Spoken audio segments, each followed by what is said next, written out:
Hello dear student, কেমন আছো? I hope প্রত্যেকে শুধু ভালো নয়, ভীষণ ভালো আছো। আমরা এই ভিডিও যে টপিকটা নিয়ে ডিসকাস করব সেটা হচ্ছে কলকাতা ডিস্ট্রিক্ট ইন্টার স্কুল টেস্টের কোশ্চেন আসছিল। 14 নম্বর যে কোশ্চেন আছে, যে কোনো দুটি প্রশ্নের উত্তর দাও। এখানে কোশ্চেন দেওয়া রয়েছে তিনটে, 1 2 3 তিনটে কোশ্চেন দেওয়া রয়েছে। তার মধ্যে আমরা দুটো প্র্যাকটিস করব, কিন্তু পরীক্ষার হলে দুটো করব, কিন্তু যেহেতু আমরা এটা প্র্যাকটিস করছি সেজন্য তিনটে কোশ্চেনের তিনটি আমরা সলিউশন করব। ওকে, তাহলে চলো প্রথমে আমরা 14 দাগের 1 কোশ্চেনটা মন দিয়ে পড়ে নিই। কি বলেছে? বলেছে দেখো, 9 সেমি দৈর্ঘ্যের অন্তর ব্যাসার্ধ বিশিষ্ট একটি অর্ধগোলাকার পাত্র সম্পূর্ণ জলপূর্ণ আছে। ওই জল 3 সেমি দৈর্ঘ্যের ব্যাস ও 4 সেমি উচ্চতা বিশিষ্ট চোঙাকৃতি বোতলে ভর্তি করে রাখলে পাত্র খালি করতে কতগুলি বোতল দরকার? দেখো, কোশ্চেনটা আমরা মোটামুটি একটু মন দিয়ে পড়লাম। এরপর কোশ্চেনটা আরো একটু ভালো করে নিজেরা বুঝে নেব ড্রয়িং এর মাধ্যমে। ওকে, দেখো প্রথমে আমরা দাগ নাম্বার দিয়ে দিই। 14 দাগের 1 কোশ্চেন। প্রথমত একটা অর্ধ গোলাকার জলপাত্র রয়েছে। জলাকার যে গোলাকার পাত্রটা রয়েছে সেটা কি? গোলাকৃতি। সাপোজ মনে করো এই হচ্ছে আমাদের গোলাকার পাত্র। ওকে, এই আমাদের গোলাকার পাত্র। এবারে এই অর্ধ গোলাকার পাত্রে যে সম্পূর্ণ জলপূর্ণ আছে, এর ব্যাসার্ধ কত? অবভিয়াসলি ব্যাসার্ধ বলে দিয়েছে এখানে 9 সেন্টিমিটার। মানে এখানে এই আর যদি আমরা ধরি, এটাকে বড় হাতের আর, ক্যাপিটাল লেটার আর ধরি, রেডিয়াস কত? সেটা 9 সেন্টিমিটার। এবারে দেখো, এই যে পুরো অর্ধ গোলাকৃতি গোলকটার ভিতরে জল আছে, কতটা পরিমাণ জল আছে সেটা আমরা কিভাবে নির্ণয় করব? সেটা আমরা, যেহেতু এটা কোশ্চেনেই বলে দিয়েছে আমাদের সম্পূর্ণ জলপূর্ণ রয়েছে, অর্ধগোলকটা সম্পূর্ণ জলপূর্ণ রয়েছে, তার মানে এই যে ভিতরের অংশের আয়তন, কি বললাম? ভিতরের অংশের আয়তন যতটা আছে ততটা জল আছে। হ্যাঁ, তাহলে অর্ধগোলকের আয়তন যদি আমরা নির্ণয় করতে পারি, তার মানে মোট কতটা জল আছে সেটা নির্ণয় করতে পারবো। হ্যাঁ, পারবো। তাহলে আমরা এখানে টুকটুক করে লিখে দিই। কি লিখবো? যে মোট জলের পরিমাণ সমান অর্ধ গোলকের আয়তন। এবার অর্ধগোলকের আয়তনের ফর্মুলা আমরা কি জানি? অর্ধগোলকের আয়তনের ফর্মুলা হচ্ছে 2/3 পাই আর কিউ।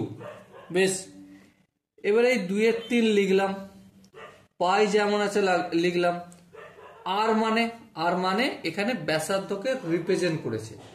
আর এখানে আর কত? 9 সেন্টিমিটার। তাহলে ইন্টু 9 তার কিউ করলাম। আর এককটা কি হবে? এককটা যেহেতু এখানে দেখো সেন্টিমিটারে রয়েছে, সেই জন্য সেমি কিউ হবে। আর একটু যদি এলাবোরেট করি, 2/3 পাই ইন্টু 9 গুণিতক 9 গুণিতক 9 সেমি কিউ। আর ক্যালকুলেশন করব না, ক্যালকুলেশনটা পরে করব। ওকে, তাহলে কতটা জল আছে সেটা আমরা জেনে গেলাম। এবার দেখো, এবারে একটা চোঙাকৃতি বোতল, সাপোজ মনে করো চোঙাকৃতি এই বোতলটায় করে জল এর থেকে বের করা হচ্ছে। ঠিক আছে, এবারে এখানে দেখো এই যে বোতলটা, বোতলে কি বলে দিয়েছে? ব্যাস বলে দিয়েছে। মানে আমি ব্যাসটাকে 2r ধরছি, ছোট হাতের আর। 2r কত বলে দিয়েছে? দেখো 2r বলে দেওয়া হয়েছে 3 সেন্টিমিটার। তাহলে 3 সেন্টিমিটার 2r, তাহলে আর সমান কত? Obviously 3/2 centimetre. বেশ, এবার দেখো উচ্চতা, মানে এখান থেকে এখান পর্যন্ত হাইট, যেটা আমি স্মল এইচ লিখলাম, হাইট কত বলে দিয়েছে দেখো কোশ্চেনে? 4 সেন্টিমিটার। এই 4 সেন্টিমিটার লিখলাম। এবারে এখানে একবার যদি এই ধরো মনে করো এই যে বোতলটা, চোঙাকৃতি বোতলটা, ঠিক আছে, চোঙাকৃতি বোতলটা এই বড় এই যে আমাদের গোলক রয়েছে, গোলকে জল পূর্ণ রয়েছে, একবার যখন জল তুলবো তখন পুরো বোতলটা ভর্তি করেই জল তুলবো, তাই না? তাহলে একবার এখান থেকে জল তুলে বাইরে যদি ফেলা হয় তাহলে কতটা একবারে জল বাইরে বের হবে, সেটার পরিমাণ কিভাবে জানবো আমরা? সেটা জানবো এই যে পুরো এটা চোঙাকৃতি বোতল, এই বোতলে কতটা জল ধরছে। তাহলে বোতলে কতটা জল ধরছে সেটা কিভাবে নির্ণয় করব? তাহলে লিখতে পারি অতএব বোতলে জল ধরবে ইকুয়াল টু বোতলের আয়তন। হ্যাঁ ঠিক, বোতলের আয়তন। এবারে বোতলের আয়তন কত? বোতলের আয়তন নির্ণয় করতে গেলে আমাকে কি করতে হবে? চোঙের আয়তন, কারণ এই বোতলটা চোঙাকৃতি, চোঙের আয়তনের সূত্র কি? পাই আর স্কোয়ার এইচ। পাই মানে পাই রেখে দিলাম, আর বলে তো আর মানে 3/2, 3/2 স্কোয়ার মানে 3/2, আমি দুবার মাল্টিপল আকারে লিখে দিলেই হয়ে যাবে স্কোয়ার। আর এইচ মানে 4 সেন্টিমিটার, এই আমি 4 লিখে দিলাম। বলো এই জায়গাটা কারো কোনো বুঝতে অসুবিধা রয়েছে কি? আই হোপ বুঝতে কারো অসুবিধা নেই। এবার দেখো একটা কথা বলি, এই যে পুরো বোতলটা রয়েছে, এই বোতলটা থেকে বোতলে করে আমি জল একবার তুলবো, একবার তুলে বাইরে ফেলবো, বাইরে ফেলে কত ঘন সেন্টিমিটার কিউ জল, ঘন সেন্টিমিটার জল বের হবে সেই পরিমাণটা বের করেছি। দ্বিতীয়বার আবার করব, তৃতীয়বার করব, চতুর্থবার করব, পঞ্চমবার করব, ষষ্ঠবার করব, সপ্তবার করব। কিন্তু কতবার করব অ্যাকচুয়াল যদি জানতে হয় তাহলে আমাকে একটা কাজ করতে হবে। কি করতে হবে? কতটা পরিমাণ জল টোটাল আছে, এই যে গোলকটা কতটা পরিমাণ জল আছে আমরা সেটা নির্ণয় করে নিয়েছি, আর একবার ফেললে কতটা পরিমাণ জল বাইরে বের হয়, এই দুটোকে যদি ভাগ করে দিই তাহলে কতবার জল এই বোতল, চোঙাকৃতি বোতলটা দিয়ে ফেলতে হবে সেটা আমরা পেয়ে যাব। তাহলে অতএব কি লিখবো? কতগুলো বোতল দরকার? অতএব বোতল দরকার হবে, বোতল দরকার হবে টোটাল কতটা জল রয়েছে, এই যে 2 পাই ইন্টু 9 ইন্টু 9 ইন্টু 9, আর এই 3টা ডিভাইডেড বাই আছে বলে এই নিচে করে দিলাম 3। এবার এখানে এক বোতলে কতটা জল ধরবে? এতটা পরিমাণ, তাহলে সেটা দিয়ে ভাগ করব। তাহলে পাই ইন্টু 3 ইন্টু 3 ইন্টু 4, আর এই যে 2 আর এই 2টা রয়েছে নিচে, এটা টুক করে উপরে উঠে যায়, তাহলে এই উপরে 2 দিয়ে গুণ করলাম। এবার ধ্যান দিয়ে দেখো এখানে এই পাই কেটে যাবে, হ্যাঁ কাটবে। 3 তিরিকে 9 আর এই 9 কেটে গেল, হ্যাঁ ঠিক। এবার দেখো 2 দুগুণে 4, এই 4 কেটে গেল, বেশ। আবার যদি লক্ষ্য করে দেখো 3 তিরিকে 9, বেশ। এবার দেখো 3 দুগুণে 6, 6 9 54, তাহলে কটি বোতল লাগবে? 54টি বোতল দরকার হবে, 54টি। ওকে, আই হোপ তোমরা এই কোশ্চেনের প্রতিটা স্টেপ বুঝতে পেরেছো। যদি কোনো জায়গায় বুঝতে অসুবিধা থাকে তার জন্য কি করতে হবে? কমেন্ট সেকশন খালি আছে, কমেন্ট সেকশনে অবশ্যই জানাবে। চলো নেক্সট আমরা 2 দাগের কোশ্চেনটা করব, কিন্তু কোশ্চেন তো করব তার আগে আমরা মন দিয়ে কোশ্চেনটা কি বলতে চেয়েছে সেটা পড়ে নেব। দেখো আই হোপ 2 দাগের কোশ্চেনটা স্ক্রিনে দেখা যাচ্ছে, তাই না? কি বলেছে দেখো, তামার তৈরি একটি আয়তঘনের দৈর্ঘ্য, প্রস্থ ও উচ্চতা যথাক্রমে 11 সেন্টিমিটার, 9 সেন্টিমিটার এবং 6 সেন্টিমিটার। আয়তঘনটি গলিয়ে 3 সেমি দৈর্ঘ্যের ব্যাসের এবং 1/4 সেমি পুরু কতগুলো মুদ্রা তৈরি করা যাবে? বেশ, কোশ্চেনটা পড়লাম। প্রথমত এই যে আয়তঘন বলেছে, প্রথমে একটা আয়তঘনের চিত্র অঙ্কন করে নিই, তাতে আমার বোঝাতে সুবিধা হবে। দেখো এই মোটামুটি একটা ছবি অঙ্কন করলাম, যেটা থেকে মোটামুটি তোমরা একটু আধরা হলো বুঝতে পারবে। এবারে দেখো কোশ্চেনে যে বলেছিল না যে আয়তঘনের দৈর্ঘ্য 11 সেন্টিমিটার, চলো ধরে নিচ্ছি এটা হচ্ছে দৈর্ঘ্য 11 সেন্টিমিটার। তারপর কোশ্চেনে কি বলেছিল, প্রস্থ 9 সেন্টিমিটার, মানে এখান থেকে এখান পর্যন্ত দৈর্ঘ্য বলে তো এখান থেকে এখান পর্যন্ত দৈর্ঘ্যটা 9 সেন্টিমিটার আমি লিখে নিলাম। বেশ, এবারে উচ্চতা 6 সেন্টিমিটার, মানে এখান থেকে এখান পর্যন্ত বা এখান থেকে এখান পর্যন্ত দৈর্ঘ্যটা কতটা, 6 সেন্টিমিটার। এবার আমাকে একটা প্রশ্নের জবাব দেয় কি, এই যে গোলকটা রয়েছে, এই সরি গোলক কেন বলছি, আয়তঘনটা রয়েছে, এটা নিরেট না ফাঁপা? যেহেতু এখানে উল্লেখ করে নি তার মানে বুঝবো এটা নিরেট আয়তঘনই রয়েছে। এবারে এই আয়তঘনতে কতটা আয়তন রয়েছে সেটা আমাকে জানতে হবে, কারণ সেই আয়তনটা দিয়ে আমাদেরকে তো পয়সা বানাতে হবে। পয়সাটা কেমন হবে, পয়সাটা একটা গোলকের মতো হবে, তাই না? এই হচ্ছে আমার পয়সা, যার দৈর্ঘ্য যার রেডিয়াস আছে আর একটা হাইট আছে, ঠিক কি না? যার রেডিয়াস আর একটা হাইট আছে। এবার ধরো এই যে আয়তঘন এর আয়তন সেটা কি করে নির্ণয় করতে হয় সেটা আমরা জানি, হ্যাঁ জানি। তাহলে চলো প্রথমে আমরা আয়তঘন, অতএব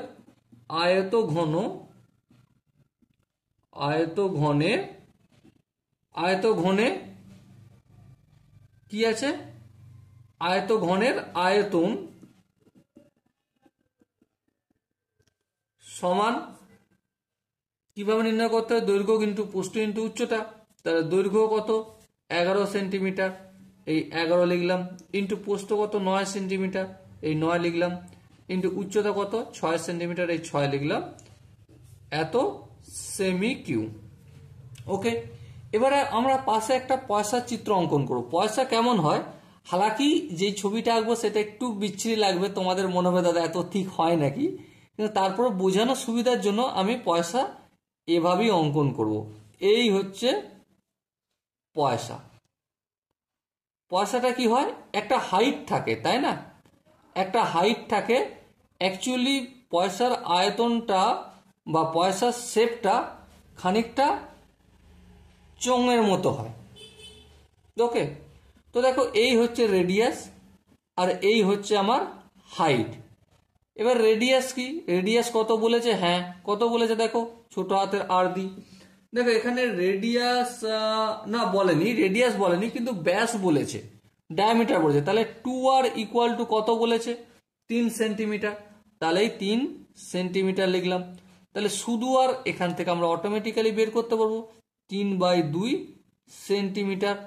আচ্ছা এখানে হাইট আমি এখানে তীরচিহ্ন দিয়ে রেখেছি, এইচ হাইট কত বলেছে, 1/4 সেন্টিমিটার। তাহলে 1/4 সেন্টিমিটার বলেছে। এবার একটা কথা বলো, এক একটা পয়সা তৈরি করতে কতটা পরিমাণ মেটেরিয়াল লাগবে, কিভাবে নির্ণয় করব, যখন পয়সার আয়তনটা বের করব। তাহলে পয়সার আয়তন, অতএব একটি পয়সার আয়তন, একটি পয়সার আয়তন, একটি পয়সার আয়তন সমান কিভাবে নির্ণয় করব, ভূমির ক্ষেত্রফল ইন্টু উচ্চতা। ভূমির ক্ষেত্রফল মানে pi R square into H centimetre cube. এবার দেখো পাই মানে পাই 22/7, আর স্কোয়ার মানে আর মানে যে 3/2, তার মানে 3/2কে আমি দুবার গুণের আকারে লিখে দেবো। আর এইচ মানে উচ্চতা 1/4, এই 1/4 লিখলাম সেন্টিমিটার কিউ। এবার দেখো একটি পয়সা তৈরি করতে গিয়ে এতটা মেটেরিয়াল আমার লাগে। ওকে, এবারে আয়তঘনের টোটাল মেটেরিয়াল এতটা। তাহলে এবার বলো কতগুলো পয়সা তৈরি করা যাবে। অবভিয়াসলি আমরা খুব সহজেই করতে পারবো যে 22/7 ইন্টু 3/2 ইন্টু 3/2 ইন্টু 1/4 সেমি কিউ মেটেরিয়াল দিয়ে, মেটেরিয়াল কি দিয়েছে না তামা দিয়ে, সেমি কিউ তামা দিয়ে তৈরি হয় একটি পয়সা। তাহলে 1 সেমি কিউ তামা দিয়ে কত তৈরি হবে, অবভিয়াসলি 1 এটা, তাহলে কত হবে এখানে 22/7 করবো না, 3/2 করবো না, 3/2 করবো না, আর 1/4টা করবো না। এবারে 22/7 ছিল সেটা টুক করে উপরে উঠে যাবে, 3/2 ছিল 2টা উপরে যাবে, এখানে ফের 3/2 ছিল এটা উপরে উঠে যাবে, 1/4 ছিল 4টা উপরে উঠে যাবে, এতটি। এবারে আমার মেটেরিয়াল কতটা পরিমাণ, এই যে মেটেরিয়াল এতটা, তাহলে 11 × 9 × 6 দেখা যাচ্ছে তো? হ্যাঁ দেখা যাচ্ছে। দেখো 11 × 9 × 6 এত সেমিকিউ মেটেরিয়াল তামা দিয়ে তৈরি করা হবে কটা? প্রথমে এটা লিখে নেব, 7 × 2 × 2 × 4 বাই 22/3 × 3 × 1। এবারে এটা কি হয়ে যাবে, গুণের আকারে লিখে দেবো, এই 11 × 9 × 6। এবারে একটু যদি কাটাকাটি করি, দেখো 11 × 1 = 11, 11 × 2 = 22। আই হোপ এখানটা প্রত্যেকের বোঝা গেছে। এই 2 কাটলো, বেশ। 3 × 3 = 9, এই 3 এই 3 আর এই 9 কেটে যাবে, কিছু বেঁচে আছে না? তাহলে দেখো 7, 2, 4 আর 6 বেঁচে আছে, তাহলে 7 × 2 × 4 × 6। সো আলটিমেট কত হবে, 4 × 2 = 8, 7 × 8 = 56, 56 × 6, 56কে যদি 6 দিয়ে গুণ করি তাহলে 336টি পয়সা তৈরি করা যাবে। আই হোপ অতএব দিয়ে আনসারটা লিখে নিতে পারবে। এবারে কেউ যদি মনে করে না দাদা আমি এইভাবে কোশ্চেন আনসারটা করব না, কিভাবে করব, আমি সিম্পলি ভাগ করে দেবো এইটাকে, এই যে আয়তঘনের আয়তনটাকে আমি একটি পয়সার আয়তন দিয়ে ভাগ করে বের করতে পারবো, তাহলেও হবে, কোনো অসুবিধা নাই। ওকে, আই হোপ তোমরা প্রত্যেকে এই 2-এর দাগের কোশ্চেনটা বুঝতে পেরেছো। যদি কোনো জায়গায় বুঝতে অসুবিধা থাকে, ডাউট থাকে, কনফিউশন থাকে, কি করতে হবে, কমেন্ট সেকশন তার জন্য খালি পড়ে আছে, কমেন্টে জানাতে হবে। চলো নেক্সট আমরা 3-এর দাগের কোশ্চেনটা সলভ করব। কিন্তু 3-এর দাগের কোশ্চেনটা সলভ করার আগে আমরা একটা কাজ করব। কি কাজ? কাজটা হচ্ছে এটাই যে আমরা প্রথমত পাতাটা চেঞ্জ করে নেব। আচ্ছা না, এই পাতায় আর হবে না, চলো একটা পাতা নিয়ে নিলাম। আর দ্বিতীয়ত কোশ্চেনটা আমরা পড়ে নেব, কি বলেছে দেখো, মন দিয়ে পড়বো। আই হোপ দেখা যাচ্ছে, তাই না? 1 সেমি ও 6 সেমি দৈর্ঘ্যের ব্যাসার্ধ বিশিষ্ট 2টি নিরেট গোলক গলিয়ে 1 সেমি পুরু ফাঁপা গোলকে পরিণত করা হলো। কিছু বুঝলে? অল্প একটু বুঝেছি, অল্প একটু বুঝিনি, মোটের ওপর কিছুই বুঝিনি, আবার পড়ব। 1 সেমি ও 6 সেমি দৈর্ঘ্যের ব্যাসার্ধ বিশিষ্ট 2টি নিরেট গোলক গলিয়ে, মানে কি, আমার কাছে দুটো গোলক আছে, ঠিক আছে? একটা গোলকের ব্যাসার্ধ হচ্ছে 1 সেন্টিমিটার, আর একটা গোলকের ব্যাসার্ধ হচ্ছে 6 সেন্টিমিটার। তো এই দুটো গোলককে আমি গলাচ্ছি, গলিয়ে 1 সেমি ফাঁপা পুরু গোলকে পরিণত করা হলো। নতুন গোলকের বাইরের বক্রতলের ক্ষেত্রফল কত?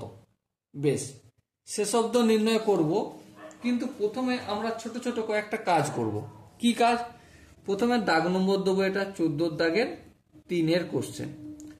দ্বিতীয়ত আমরা ছোট হাতের R1 দেবো। R1 মানে প্রথম গোলকটার ব্যাসার্ধ। আচ্ছা, ড্রয়িং করে করে করলে সুবিধা হয়, চলো ড্রয়িং করছি। এই সাপোজ মনে করো আমাদের এটা হচ্ছে প্রথম গোলক, ঠিক আছে? আর এই হচ্ছে আমাদের দ্বিতীয় গোলক, মোটামুটি বুঝে নাও তোমরা, এটাই গোলক, ঠিক আছে? এবারে এই গোলকের যে রেডিয়াস আমি R1 বলছি। R1 সমান কত? দেখো কোশ্চেনই বলে দিয়েছে, 6, একটা হচ্ছে 1 সেন্টিমিটার, একটা 6 সেন্টিমিটার। আচ্ছা, R1 যেহেতু আমি এটা ধরেছি, তাহলে এটাকে আমি 6 সেন্টিমিটার লিখলাম। আচ্ছা, এখানে এই যে রেডিয়াসটা রয়েছে, এই রেডিয়াসটাকে আমি R2 বলছি। কত? দেখো কোশ্চেনে বলে দিয়েছে 1 সেন্টিমিটার, এই 1 সেন্টিমিটার লিখলাম। তাহলে অতএব এই যে দুটো গোলক আমি গলাবো, গলিয়ে যে আয়তনটা পাবো সেটা নির্ণয় করতে পারবো? হ্যাঁ পারবো। কিভাবে করব? অতএব দুটি গোলক গলিয়ে মোট আয়তন পাবো, মোট আয়তন পাবো। কতটা আয়তন মোট পাবো? দেখো, প্রথমত আয়তনের সূত্র কি? প্রথম গোলকটার হচ্ছে ক্ষেত্রে আয়তনের সূত্র কি? 4/3 পাই আর কিউ। আর কিউ বলতে এখানে 6 কিউ, এই 6 কিউ লিখে দিলাম, প্লাস 4/3 পাই এইটা 1 কিউ। হ্যাঁ, এত ঘন সেমি।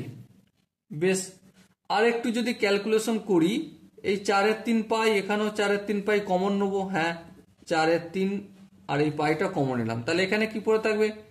6 কিউ প্লাস 1 কিউ মানে 1। বেশ, আর একটু যদি ক্যালকুলেশন করি, 4 পাই বাই 3, 6 কিউ মানে কি? 6 কিউ মানে 6 6 36, 36কে 6 দিয়ে গুণ করলে 216, 216 প্লাস 1 কিউ মানে তো 1। তাহলে আরেকটু যদি ক্যালকুলেশন করি কি পাবো? 4 পাই বাই 3 ইন্টু 217 সেমি কিউ আয়তন। তাহলে এই হচ্ছে দুটো গোলক গলিয়ে মোট আয়তনের মেটেরিয়াল পেলাম আমি। ওকে, এবারে একটা মজার গল্প রয়েছে। মজার গল্পটা কি? মজার গল্পটা হচ্ছে এই হচ্ছে, এখানে আর একটা গোলকের ছবি আঁকবো, ঠিক আছে?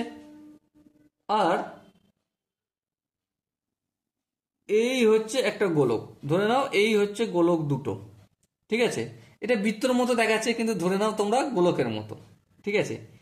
এই যে গোলকটা আঁকা হয়েছে, এটা হচ্ছে এই যে মাঝের অংশটা, দেখো কোশ্চেন বলছে 1 সেন্টিমিটার পুরু ফাঁপা গোলকের এই যে মাঝের এই যে রয়েছে না এই অংশটা, এই অংশটার দৈর্ঘ্য 1 সেন্টিমিটার,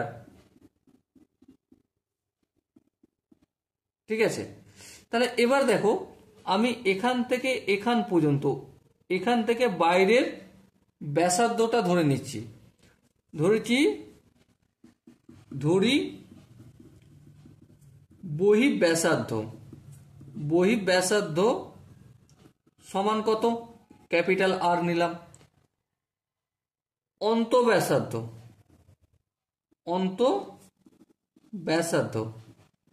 অন্তঃব্যাসার্ধ সমান স্মল লেটারে আর নিলাম। ওকে, এবারে বহিঃব্যাসার্ধ আর অন্তঃব্যাসার্ধের মধ্যে একটা শর্ত রয়েছে।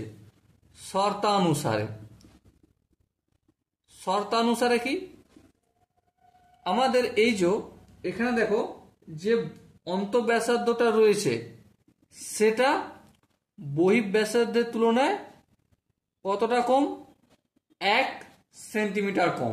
দেখো কোশ্চেনেই ভালো করে বলে দিয়েছে যে দুটি নিরেট গোলক গলিয়ে 1 সেন্টিমিটার পুরু ফাঁপা গোলকে পরিণত করা হলো। এই যে এখানটার দৈর্ঘ্য 1 সেন্টিমিটার, তাই না? এই মাঝের এই যে পুরু ফাঁকা অংশটা, এখানটার দৈর্ঘ্যটা কতটা? 1 সেন্টিমিটার। তাহলে এই বড় এই ছোটটার দৈর্ঘ্য মানে হচ্ছে বড়টা থেকে 1 কম করলে ছোটটার দৈর্ঘ্য পেয়ে যাই। হ্যাঁ ঠিক, সেই জন্য আমরা এটা লিখলাম। বলো এই জায়গায় কারো কোনো বুঝতে অসুবিধা রয়েছে? আই হোপ বুঝতে অসুবিধা নেই। এরপর যে জিনিসটা আমি তোমাদের সঙ্গে ডিসকাস করবো, খুবই ইম্পর্টেন্ট জিনিস। কি? একটা জিনিস তোমরা বিচার করে দেখো, এই যে দুটো গোলক এখানে দেখতে পাচ্ছি, এই দুটো গোলকের মেটেরিয়ালটা, আয়তনটা কোন জায়গায় ইউটিলাইজ হয়েছে তোমরা একটু নিজেরা ভেবে বলো। এই মাঝের অংশে। হ্যাঁ, মাঝের অংশে। এবার এই মাঝের অংশের আয়তনটা তুমি বলো নিজে, কিভাবে নির্ণয় করবে মাঝের অংশের আয়তন? একটা কাজ করা যায়। কি কাজ? এই বাইরের আয়তন থেকে ভিতরের আয়তনটা যদি বাদ দিয়ে দিই, তাহলেই মাঝের আয়তনের পরিমাণটা পেয়ে যাব। আর মাঝের আয়তন মানেই কোনটা? এই যে দুটো নিরেট গোলক গলিয়ে রাখা হয়েছে এটাই হয়ে যাবে মাঝের আয়তন। তাহলে আমরা এখানে প্রশ্ন অনুসারে লিখতে পারি,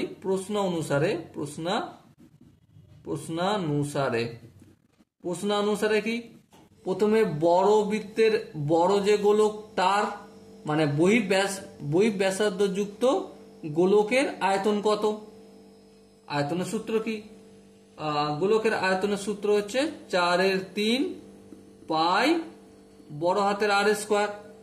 এটা থেকে যদি আমরা 4/3 পাই ছোট হাতের আর, সরি এখানে আর স্কোয়ার করলাম কেন, কি হবে, এই দুটো বিয়োগ করি, তাহলে এখানের মেটেরিয়ালটা পেয়ে যাব। আর এই মেটেরিয়ালটা কত আমরা জানি, হ্যাঁ জানি। কতটা, এই দুটো গোলক গলিয়ে যতটা মেটেরিয়াল পেয়েছি, তাহলে এই দুটো গোলক গলিয়ে আমরা যে মেটেরিয়ালটা পেয়েছি তার পরিমাণ কত, এই যে এখানে বের করেছি কতটা, 4π/3 ইন্টু 217। বলো এই জায়গাটা বুঝতে কি কারো কোনো অসুবিধা রয়েছে? আই হোপ বুঝতে কারো অসুবিধা থাকার কথা নয়। এবার দেখো এখানেও 4/3 পাই আছে, এখানেও 4/3 পাই আছে, তাহলে কমন নেবো। তাহলে এই 4π/3 কমন নিলাম। এখানে দেখো আর কিউ, বড় হাতের আর কিউ মাইনাস ছোট হাতের আর কিউ লিখলাম। বলো এখানে কোনো অসুবিধা রয়েছে? আই হোপ অসুবিধা থাকার কথা নয়। ইকুয়াল টু ডান দিকে যেমন আছে 4π/3 ইন্টু 217 লিখে দিলাম। বেশ, এবার ধ্যান দিয়ে একটা জিনিস বিচার করো, এই যে 4π/3 এটা সমানের অপোজিট দিকে যাবে, হ্যাঁ, তাহলে অপোজিট দিকে যদি যাই 4π/3, এখানেও 4π/3 আছে, এটা আর কিউর সাথে আর কিউ মাইনাস আর কিউর সাথে গুণের আকার আছে, অপোজিট দিকে গেলে ভাগ হয়ে যাবে, মানে 4πটা উপরে আছে নিচে হয়ে যাবে, আর 3টা নিচে আছে উপরে হয়ে যাবে, তার মানে এটা কেটে যাবে, হ্যাঁ কেটে দিলাম আমি এখনই।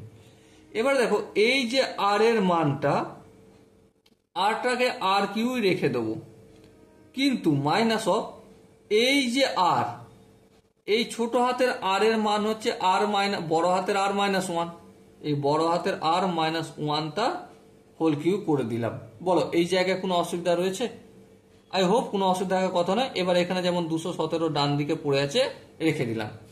এবার আরেকটু যদি ক্যালকুলেশন করে করে যাই, এই আর কিউটা থাক, বেশ থাকলো।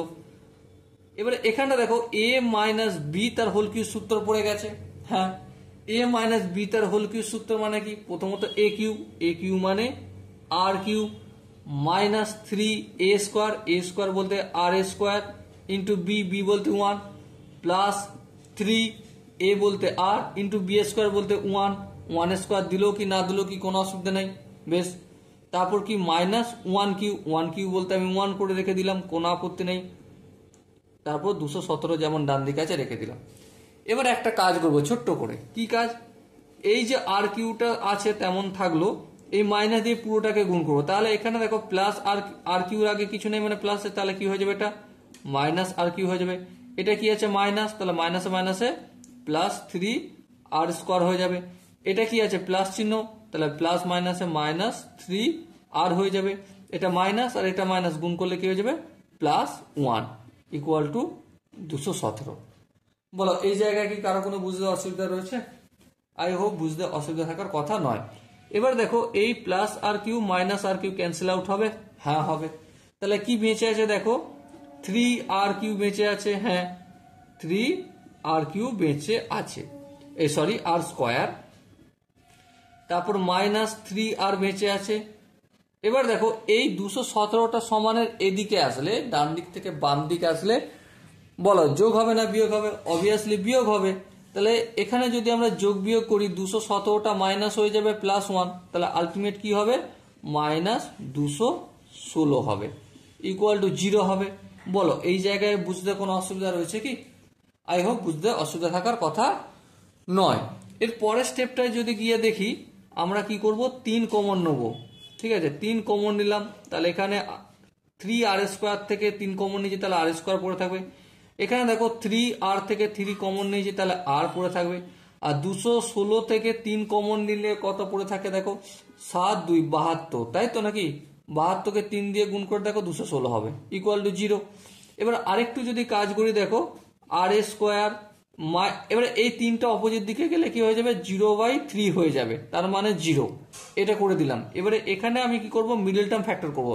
মিডল টার্ম ফ্যাক্টর যদি করি আমি 9r প্লাস 8r যদি করি তাহলে কত হয়ে যায়, -r হয়। হ্যাঁ ঠিক হয়। তাহলে আরেকটু যদি ক্যালকুলেশন আমরা করি কি পাবো, এই দুটো জায়গা থেকে r কমন নেবো, তাহলে r -9, আর এই দুটো জায়গা থেকে আমি +8 কমন নেবো, এখানেও r -9 পাবো। এবার আরেকটু যদি ক্যালকুলেশন করি r -9 into r +8 equal to 0। So দেখো এখানে r এর ভ্যালু দুটো পেয়েছি, r -9 ইকুয়াল টু 0 আর r +8 ইকুয়াল টু 0। এবার দেখো r ইকুয়াল টু কি হয়ে যাবে, +9 হয়ে যাবে, আর r ইকুয়াল টু -8 হয়ে যাবে। দৈর্ঘ্য কোনোদিন নেগেটিভ হয় না, সেই জন্য এটাকে রিজেক্ট করে দিলাম। তাহলে এবার একটা কথা বলো, এই যে এত তামঝাম করে বহিঃ ব্যাসার্ধটা আমি নির্ণয় করলাম, কেন করলাম? প্রশ্ন আসে কি আসে না? হ্যাঁ প্রশ্ন আসে, কারণ কোশ্চেনে আমাকে জিজ্ঞাসা কি করেছে, বাইরের বক্রতলের ক্ষেত্রফল। কি জিজ্ঞাসা করেছে? বক্রতলের বাইরের বক্রতল।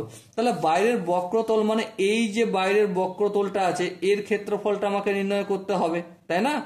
এর ক্ষেত্রফলটা নির্ণয় করতে গেলে বাইরের ব্যাসার্ধটা জানার প্রয়োজন আছে। হ্যাঁ, তাহলে সেই প্রয়োজনের জন্যই আমি বাইরের ব্যাসার্ধ আর ধরেছিলাম, ক্যাপিটাল আর, আর ক্যাপিটাল আর আমি নির্ণয় করলাম।